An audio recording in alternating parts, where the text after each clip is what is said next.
If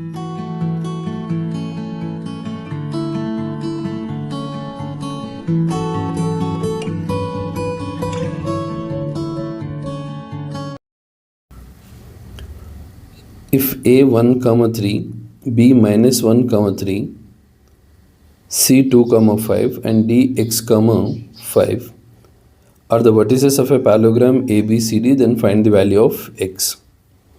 So here they told very clearly parallelogram. See, they may use the word parallelogram.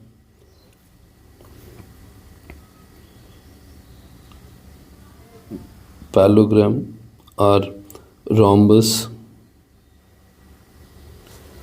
or rectangle, or they may use like square.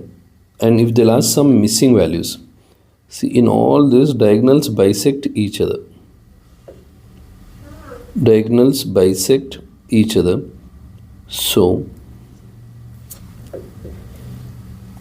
diagonals bisect each other.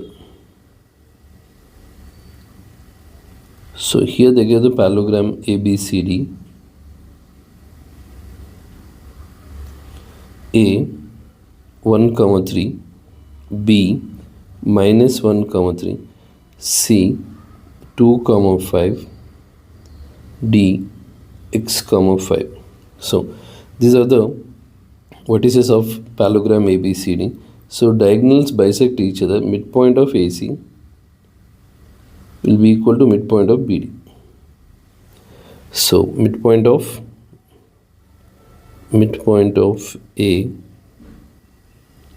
C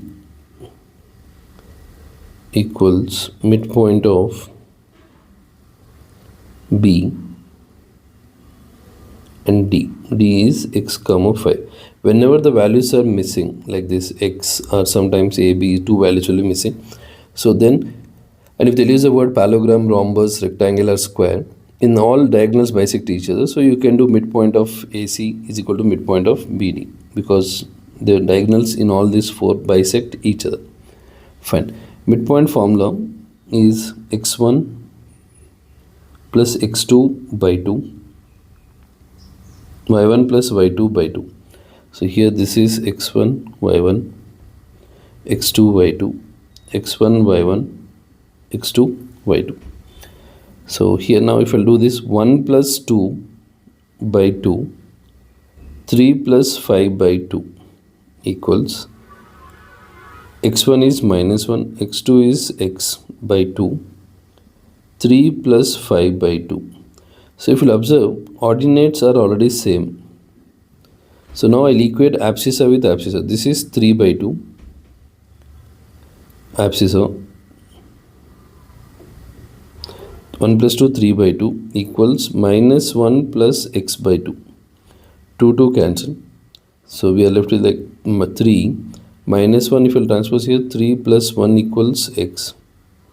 So 4 equals x. The value of x is 4.